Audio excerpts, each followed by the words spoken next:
so-called leaders.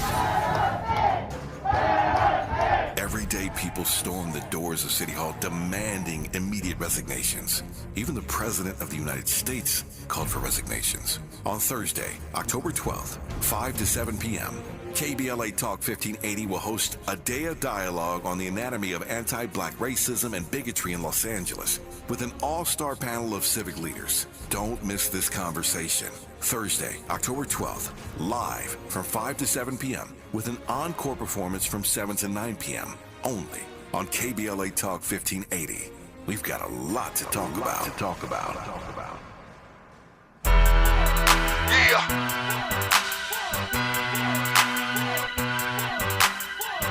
Man, what the chunk to my hard, we really want business. You know what I'm saying? Man, kids on, so we out the club. That don't mean nothing. Let me show this motherfucker how hard it's hard is. So I'm outside of the club and he think I'm a pawn. So I go to my heavy Chevy and pop the trunk. I told him, I ain't never scared.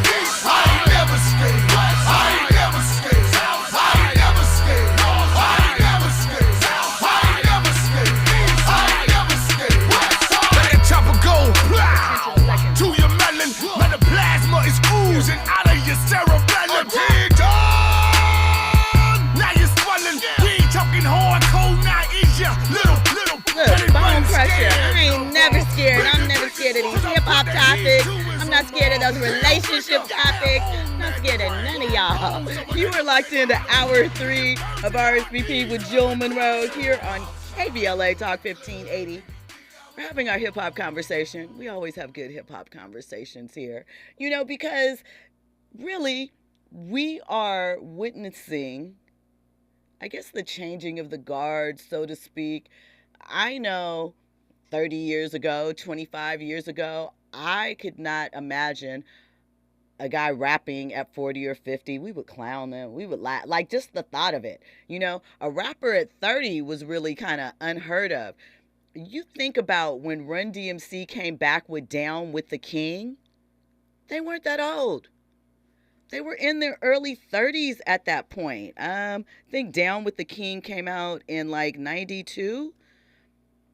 You know, I'm looking it up because I like to be correct. 93. Okay. Little off, but they weren't that old. Think about it. Maybe 30. But they were not washed up from the same, but just consider that they were too old to still be involved in hip hop. Like them coming back and jumping on that thing, it was like, ooh, they could do that? And they were only like 30. So, I mean, we're going through a lot of evolutionary changes in hip hop. I do like that there is, you know, a retirement plan, an extension plan. We talked about this somewhat on the show. How would you feel if someone you knew was starting a rap career at 40? Would you encourage them, or would you be like, you need to sit down, it's too late? I wonder what people's thoughts are around that. Because, I mean, in theory, it could be viable and it could work today. In theory. I know there's a lot of negativity about, you know, folks trying to, pursue a rap career at the age of 40. But I guess to answer your question, I think if they're in a position where they have some connections, like let's say they're actually in the industry, they know Diddy, they know Jay Prince, they know the gatekeeper, so to speak, and they're just trying to start off a rap career, I think that'll be okay. Just because I think it might be a little bit easier for them to you know. But here's the thing, even in this, because here's the thing, one, it takes a lot of money to break a record, like a lot of money. But the flip side of that, I mean, we're not where we were 10, 15 years ago where you can easily go viral online and that blow your stuff up. The algorithms have locked that stuff down. They realize the value in protecting that reach, and that's why they go so hard on wanting you to pay for ads and so forth on these social media services, in addition to them just wanting to make money. But they know that that reach, there is power within that, and they want to control how you access it, who gets to access that. So you think even in the streaming era, where to a degree you could not easily, but you could buy your way in a lot easier than you could 10 to 15 years ago, where you had to get a physical product printed up, and then you had to go to stores and ask them to take your product, maybe take a couple of things. I feel like it's much easier, of course that means a lot more junk gets in, but I think it's much easier, even without connections, to tap into the industry at this point in time. Yeah? Yeah. Okay, we agree. All right, so we have been talking about rap sales, female rappers, male rappers, emotional rappers, egotistical rappers, all elements of this. So Juicy J, he is a member of the first rap group to win an Academy Award. Don't you ever forget that. It wasn't for Whoop That Trick. What song did they win that for? Stay Fly, I believe. No. It wasn't Stay Fly. It was something. Hard Out Here for a Pimp. Yeah, exactly. Because it was from the film. It was a soundtrack thing. So that's it exactly. Juicy J had some insight into why he feels, or what he feels is happening as far as rap sales and, yes, sir, thought process and so forth. Should we go to break, Andy, or play the commercial? Okay, we're gonna play Juicy J. I know a lot of people don't want to hear this, but I'm being real.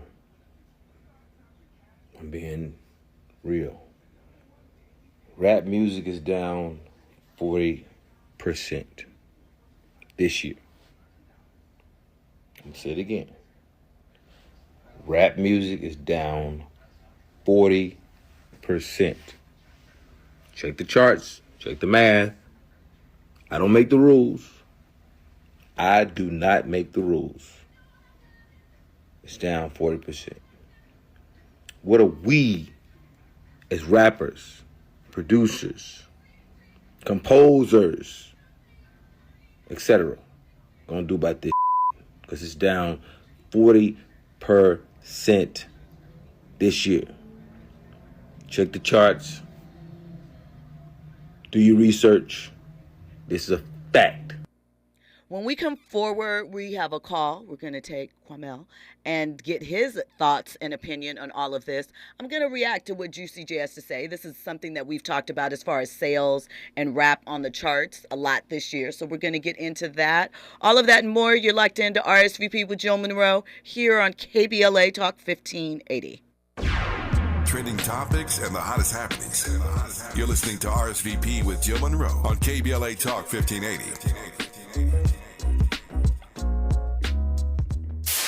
KBLA Talk 1580. We've got a lot to talk about. KBLA Talk 1580 reminding you that we keep us safe. The Center for the Pacific Asian Family was founded to help address domestic violence and sexual assault in the Asian and the Pacific Islander communities. The Center for the Pacific Asian Family's mission is to build healthy and safe communities by addressing the root causes and consequences of family violence and violence against women. They are committed to meeting the specific cultural and language needs of the Asian and Pacific Islander women and their families. CPAF's vision is of an Asian and Pacific Islander community that embraces healthy relationships and works in partnership with other communities to eradicate all forms of violence. To access services, volunteer, or for more info, visit nurturingchange.org. At KBLA Talk 1580, we believe everyone deserves to be safe. This is a community call to action from KBLA Talk 1580. My ride smells just right, just right, just right, just right. Y'all gotta try that Febreze car. Just right, just right, just right. La la la la la. With up to 40 days of consistency. All over Febreze car clips right on your vent. You know my car's my happy place. Keep that smile on my face. When it smells just right, just right, just right. Yeah, breathe happy Febreze. La la la la. KBLA Talk 1580. We've got a lot to talk about. KBLA Talk 1580, connecting you with services and solutions. South Central Youth Empowered Through Action is the youth component of the impactful CBO, known as the Community Coalition. South Central Youth Empowered Through Action has chapters at almost every South LA high school. Say Yeah, as they are popularly known, is located at 80th and Vermont, but serves young people all over South LA. Under the COCO umbrella, they train youth organizers, help underserved scholars prepare for college, and work with students to help them gain admission to top universities. South Central Youth Empowered Through Action fosters teen activism, where young people have led campaigns moving tens of millions of dollars to South LA schools and forcing officials to make AP classes available to students in under-resourced institutions. SCES scholars have taken part in the March on Washington, been published in major news outlets, and been elected to city council. Long before she was mayor, Karen Bass started the program when she founded the Community Coalition. To donate, volunteer, or enroll a student in South Central Youth Empowered Through Action, please visit cocsouthla.org. cocsouthla.org. This is a community call to action from KBLA Talk 1580. Keeping you informed, entertained, and always ahead of the curve. This is RSVP with Jill Munroe on KBLA Talk 1580. You are locked into RSVP with Jill Munroe here on KBLA Talk 1580. And so we have a caller. I like when this caller calls because they're always insightful, especially during our hip-hop conversations. Welcome to the building, Kwamel. Yeah. Project Blow, represent. 5% represent. Blah, blah, blah. LA, represent. I think there's a few important things to kind of consider about hip-hop. With getting it away from just being music, let alone street music, let alone gangster music, all that kind of stuff, you know.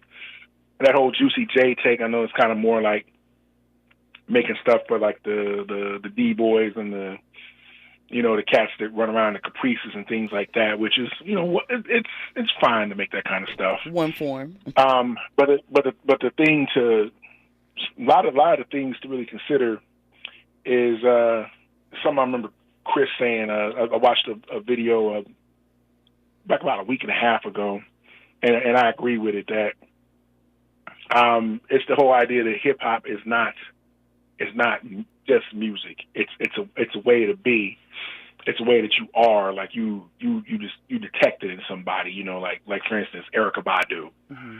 You know, even though she makes soul music, there's things about her that just ooze hip hop. You know what I mean? Or crystallized, sway, like in the Love of My Life video, which, you know, that is an ode to hip hop. Is one of my faves. Indeed. Or like a brother like Sway.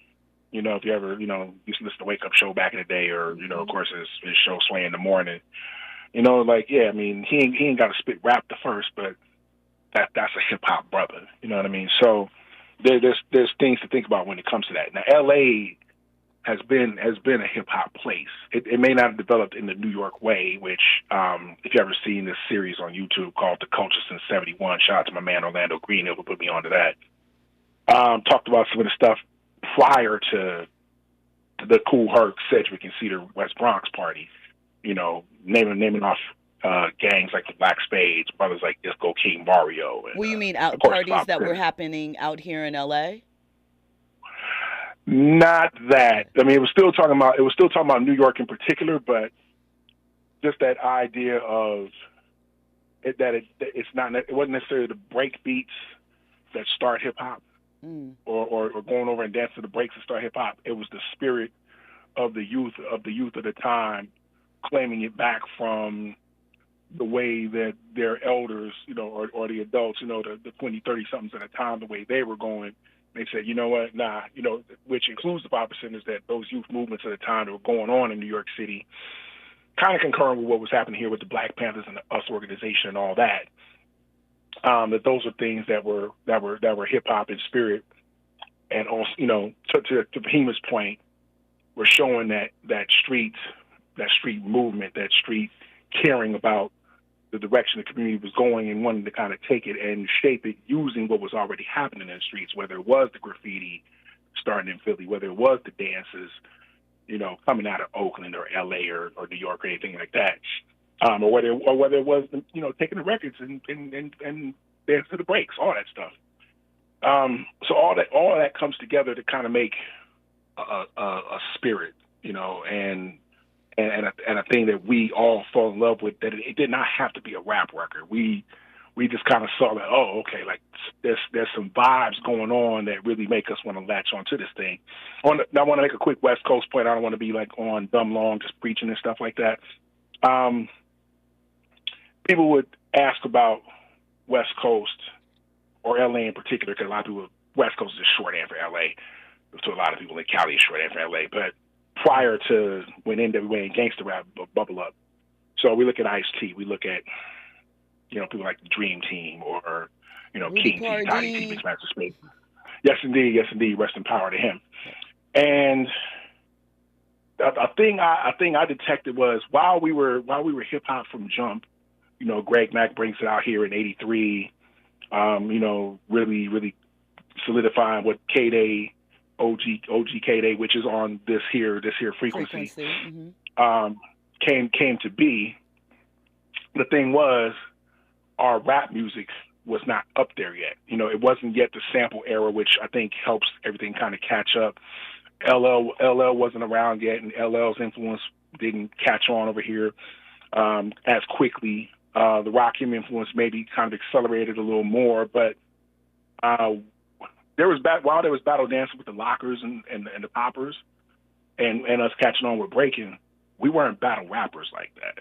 No, like, I don't think so there wasn't that pen game, there wasn't that flow game that you kind of saw in New York, and even New York wasn't fully on it until you started hearing Houdini, hearing the MC, people like that. But it wasn't like a full widespread, like, oh, there's some flowing going on over there till like, again, till LL Rakim. I want to ask you, because you raised a good point. Who do you think, if you look back at that early period, was considered a lyrical MC? I know Cube was pretty much considered that. I'm going to probably, flip your mind and freak you out with this one, because I know it's probably not somebody that you rocked with. Young MC was somebody who was considered kind of lyrical, especially because he went to USC and didn't have a kind of street persona, even though we weren't in the gangster rap era yet. Who do you feel from that early time frame was someone that you could consider as a lyrical MC from the early days of West Coast hip hop? Hard. Unfortunately, and shout out to my Blow brothers, shout out to Raz Cash, shout out to a lot of folks. Sadly, I'm kind of hard pressed to find one. I mean, Ice-T advances things a bit because he's got the strong message, and I love that outspoken brother. When you hear him in interviews, it's like he just gives you like energy. He puts a battery in your back when you hear him.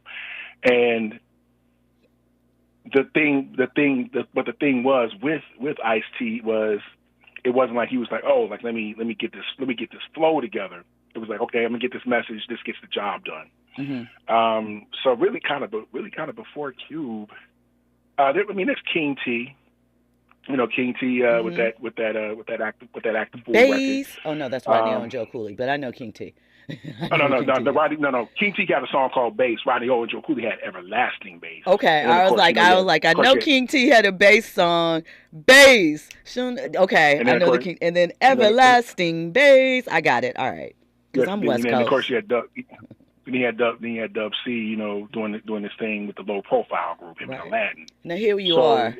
Y'all got to say this. Why? Because the others are so scared to play this. Don't play with me, Quan. I know the lyrics. I know what you're talking about. Yeah. It's just tough because the subject matter kind of trumped, and the electro beats, You know, because again, it wasn't yet the sampler and all that stuff kind of trumped, you know, really having that flow together and really having that pen together. So just wanted to kind of add some that to the mix. But to bring it back, and this is my final point. Let me get off, and I gotta make some food. I think to really get that hip hop spirit back today, and I think what killed a lot of it was when we started dissing dancers. When we because the brothers that were dancing the videos, there'd be so much energy that you would see up in it, whether it was Brand Nubian, MC Light, Special Ed, you know, those kind of videos, like those dancers were crazy. But then that started to go away when Cube started dissing them and other people. I leave that to the brothers with the funny haircuts. Mm-hmm. Exactly. So, you know, eventually then the dancers started going away, and all of a sudden all you saw was like girls that was like, you know, gyrating and booty shaking and the video vixens and eventually twerking. But if you bring it back to those electric B-boys, those B-girls, those freestyle dancers, if you had them up in those gangster videos, think about what hip hop context is suddenly back in it. Think about what energy suddenly is back up in the whole hip hop thing. That's what we need to see back. I think that is a great point, but I don't know if I believe that, because right now TikTok music is king, and everybody has a little two-step to TikTok, and I know it's different, and I know it's not the same, and I know it's very commercialized, and it's meant for a different purpose, but there is, listen, you're like, I'm not trying to hear what you're saying, Jill. Jill, do not get me started on that, because I was already clowning. I'm going to leave you with this on that song. It's your birthday, girl. It's your birthday. I'm like, oh my God. Why are they birthday songs for guys? What the hell? Anyways, I'm going to hop up off this phone. Thank you for your time. I thank you for calling. I appreciate your viewpoint. Please check in with us again. Always love to speak hip hop with you. In the chat, Fahima says both LL Cool J and MC Light were honored at the CBCF ALC Phoenix Awards dinner, and of course President Biden had a blunder. I'm glad that Light and LL are two that I feel are a little overlooked, but I also feel like part of that is because of them, because they took themselves out of the mix with the youth. You know, how many people sample MC Light? They should. They should be digging in the tracks for some of that stuff. They don't even flip like any of her lyrics in an interlope, but they should. But they don't know who she is because no one's telling them she's somebody they need to pay attention to. And I think that is tragic.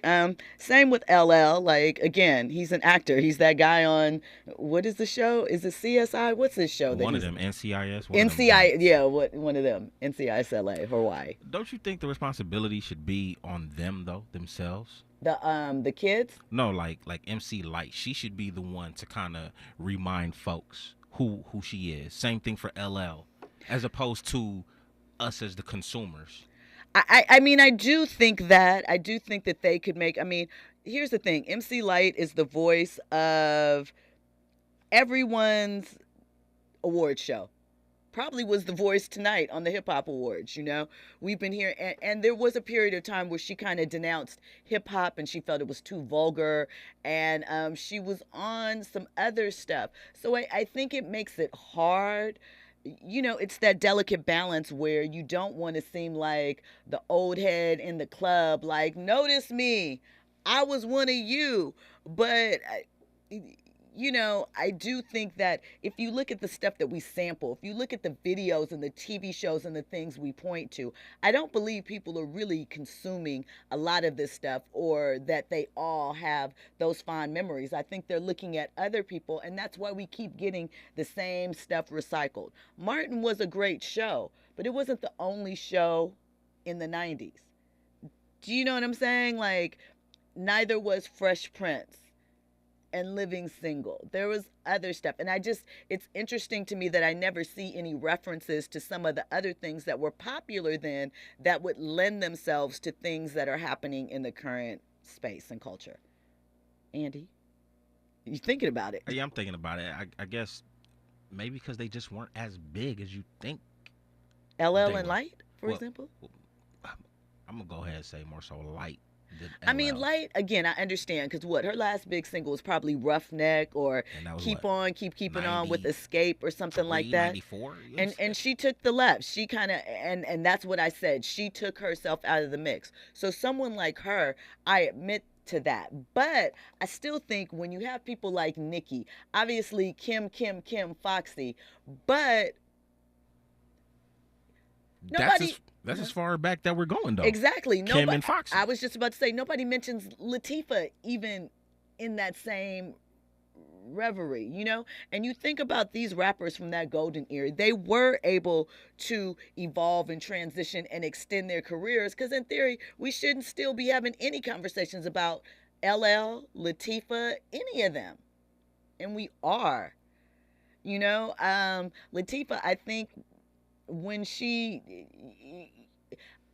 did perform this summer with Moni or whatever, and she's always hip hop. I mean, classics, but I feel like she distanced herself from hip hop a little bit in order to make sure she was taken seriously as an actress when she started expanding out.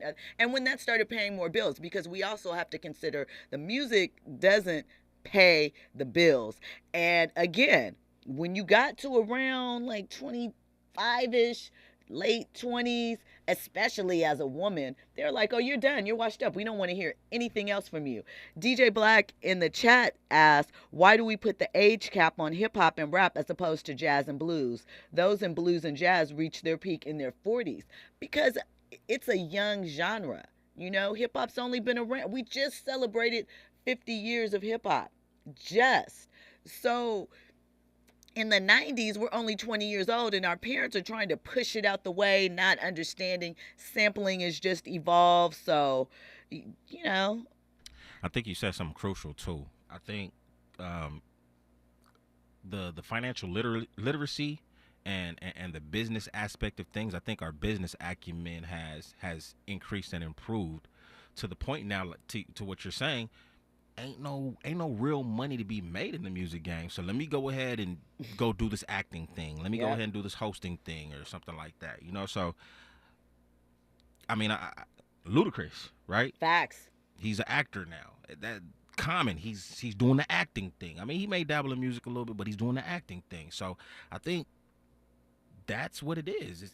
If you look at like kind of, I mean, obviously Ludacris is a 2000s rapper, but really, if you look at all of the ones from that time frame, the ones that were made that managed to have some longevity, the ones that are still in our conscience, are the ones who evolved and moved over into a different sort of side of entertainment. When we come forward, we're going to break down the top 10 list of female rappers' album sales, because of course people are like, well, you guys have been talking about women are running hip hop. Why are the sales low?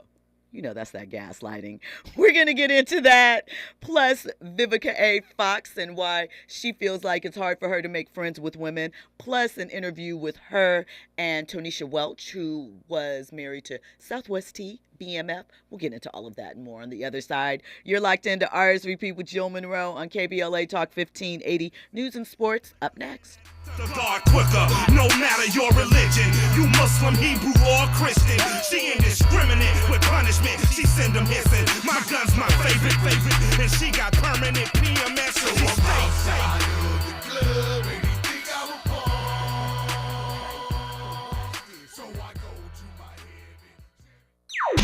Infusing us into fun and entertainment in every episode. You're listening to RSVP with Jill Munroe on KBLA Talk 1580. More when we come forward.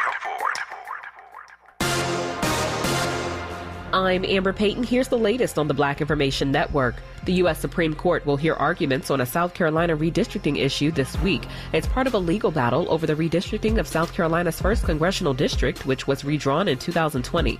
The new map splits Charleston County voters between the 1st and 6th Congressional Districts. Civil rights groups oppose the redrawing, alleging it is racial gerrymandering. A federal 3-judge panel previously ruled that the boundaries were intentionally manipulated to the disadvantage of black voters.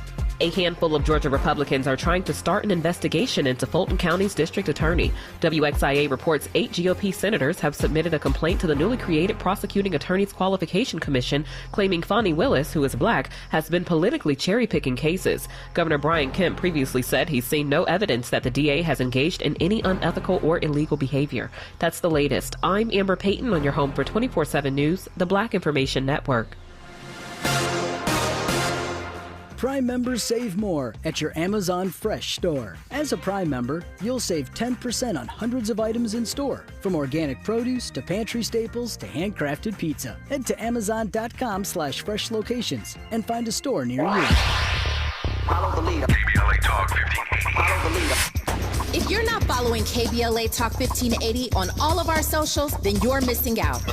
Download our app and find us on Facebook, Twitter, Instagram, YouTube, and on the web at KBLA 1580. That's right. Again, you can find all of our socials at KBLA 1580. We've got a lot to talk about. By the way, if you miss any of our weekday shows in real time, you can always catch up by checking out the podcast of your favorite shows at your leisure. At KBLA Talk 1580, we've got your black. Got your black. Follow the leader. Following the leader. Oh my God. Follow the leader. Follow the leader. Follow the leader. Follow the leader. Follow the leader. This season, your coffee orders are getting warmer, and your outfits are getting cozier. The world keeps changing, and so does COVID-19. That's why this season's COVID-19 shots have been updated. They're one of the best ways to help protect yourself against COVID-19. You can get a COVID-19 shot at the same visit as a flu shot if you're due for both, as recommended by the CDC. Talk to your healthcare provider to learn more and schedule at vaccines.gov. And don't forget to get extra cinnamon spice. Sponsored by Pfizer and BioNTech. Joey from Vermont, a farmer trying to get through the winter. Adriana from South Carolina, a single mother living paycheck to paycheck. Liam from Ohio, an injured father struggling to provide for his family. Hi, I'm Shanola Hampton, and I support the Feeding America network of food banks because they help provide over 6 billion meals to people in need each year. Learn more at feedingamerica.org. What is dedication? My biggest fear in the middle of my addiction was that my kids wouldn't have a father. And I started thinking, you know what? This isn't my story. I definitely had to become a better man to be a better father. It's important to me that my kids are empowered and truly believe that if they can think it, they can do it. That's dedication. Visit fatherhood.gov to hear more. Brought to you by the U.S. Department of Health and Human Services and the Ad Council. My mom has decided to learn to paint, and she's good. My dad's now into creative cuisine, and I've already put on 6 pounds. Learning new things comes with age. My mom, she started forgetting my name and what we're talking about. Forgetting well-known things doesn't. Memory loss may be a sign of Alzheimer's disease. Early detection gives you and your loved one time to plan for the future. Learn the warning signs of Alzheimer's at 10signs.org. Brought to you by the Alzheimer's Association and the Ad Council. 1 in 4 Americans today are living with a disability. I'm one of them. People with disabilities are extremely talented, resilient problem solvers that have so much to offer. And we've got a trusted ally on our side, an organization we can rely on, Easter Seals. Easter Seals is leading the way to full equity, inclusion, and access to healthcare, employment, and education for people with disabilities, families, and communities. That's my Easter Seals. Make it yours. Learn more and get involved at easterseals.com. KBLA Talk 1580. We've got a lot to talk about. KBLA Talk 1580 joins you in standing for voting rights. When We All Vote is a leading national nonpartisan initiative on a mission to change the culture around voting and to increase participation in each and every election by helping to close the race and age gap. Created by Michelle Obama, When We All Vote brings together individuals, institutions, brands, and organizations to register new voters across the country and advance civic education for the entire family and voters of every age to build an informed and engaged electorate for today and generations to come. When We All Vote empowers their supporters and volunteers to take action through voting, advocating for their rights, and holding their elected officials accountable. Please visit whenweallvote.org to stand up for your rights, voting rights. This is a community call to action from KBLA Talk 1580.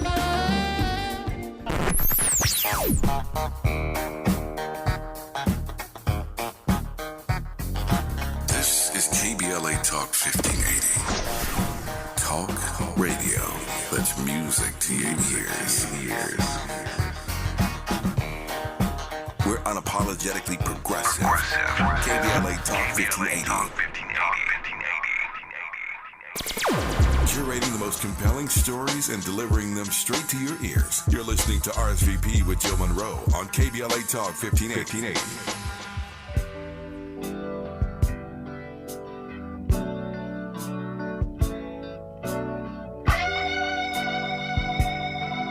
That guitar sets it off. We already know what it is.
I'm excited. I'm jumping.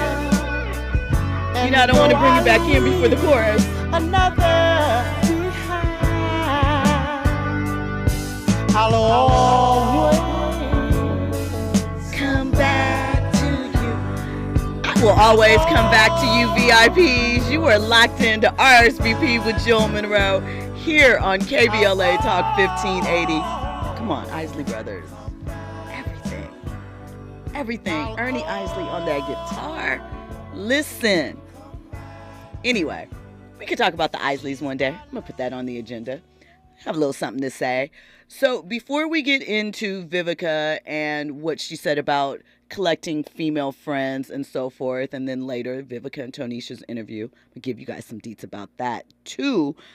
I want to really quickly share with you the top 6 album stats for female rappers, right?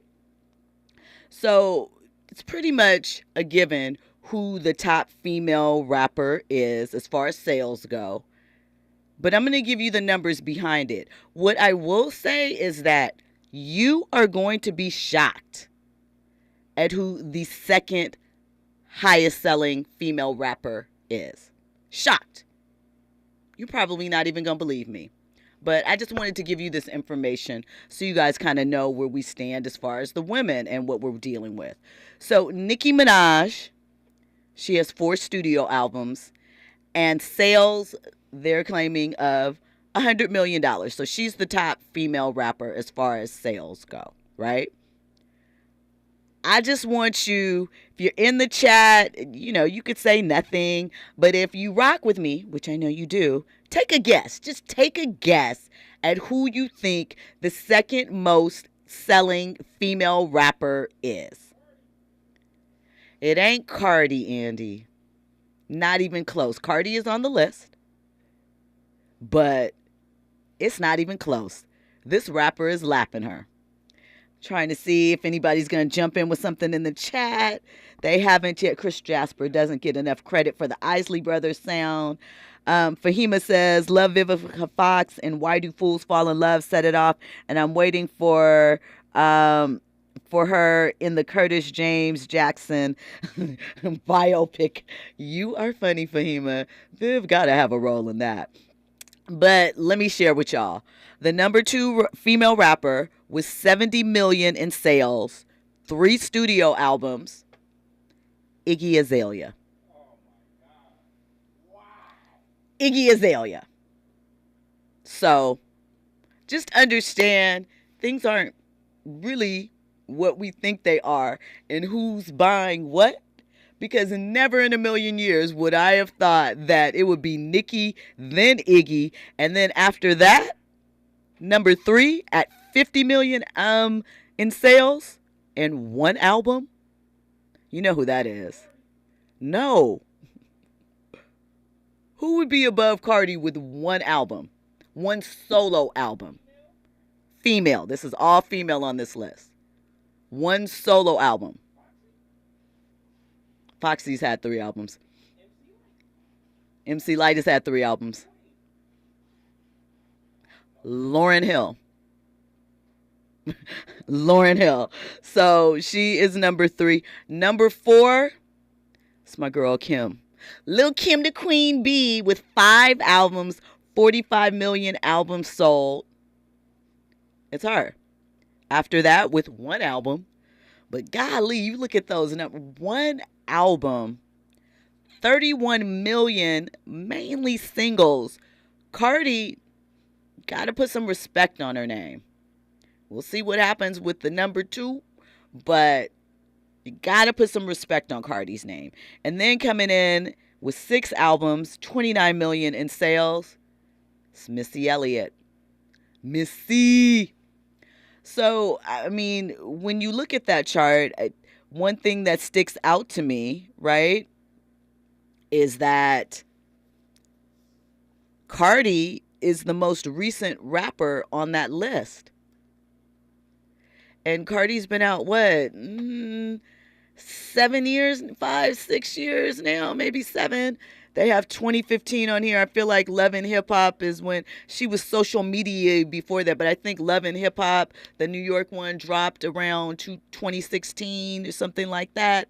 So Bodak Yellow killed, shut everything down. So it's just interesting when we talk about, you're like, yeah, female. It's still an evolving situation. And I think overall, as a whole, there is some fatigue, whether you want to say, oh, well, women are running it, it should be more. I think you men got to step up too, because at least women got a lane they're working right now. It may be all P-rap and all that, but they got a lane, and, we'll see what happens before that. Fahima asks, was that list from Rolling Stone? No, it's not like a opinion list. It is a list based on sales. So I think it came from Billboard, but it's basically based on album sales. I'm sure streaming is incorporated into it. I don't know to what degree. I don't know how that aspect works. Oh, look, Forensic Accountant had it right in the chat. He knew it was going to be Iggy Azalea. You know your hip hop. Aubrey Sinclair guessed Roxanne Shante. I would say never, no way. Roxanne is never, and I love her. No shade. No shade. I love Shantae. She's the godmother, behind Angie B and Sha Rock and all of those women. But Roxanne Shante started a whole phenomenon at 15 years old, just responding. She was a battle rapper. At any rate, we'll get into all of this later. Really quickly, I want to play this clip from Vivica Fox about why she feels it's hard for her as a celebrity to make friends with other women.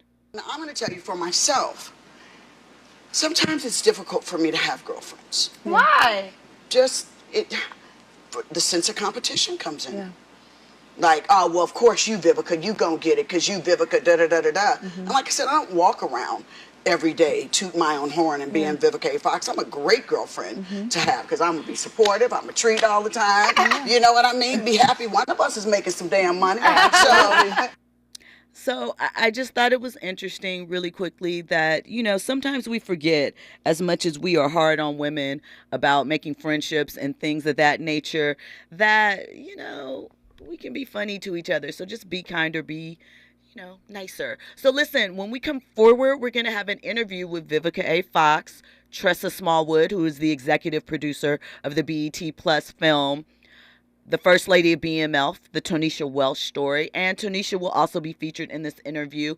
If you are watching on YouTube, download the app, listen live. It will not be on YouTube, but I thought this interview was important. Tonisha discussed why she wanted her story told, even though she had already done Trap Queens and there's BMF on Stars. She didn't like her character on the Stars show is played by Lala Anthony, Markeisha, and she felt like it was an inaccurate portrayal and it didn't make her happy. So we will get into that on the other side. Thank you for rocking with us tonight. Make sure you clock in tomorrow. You know it's Wednesday. Keep it real Wednesday.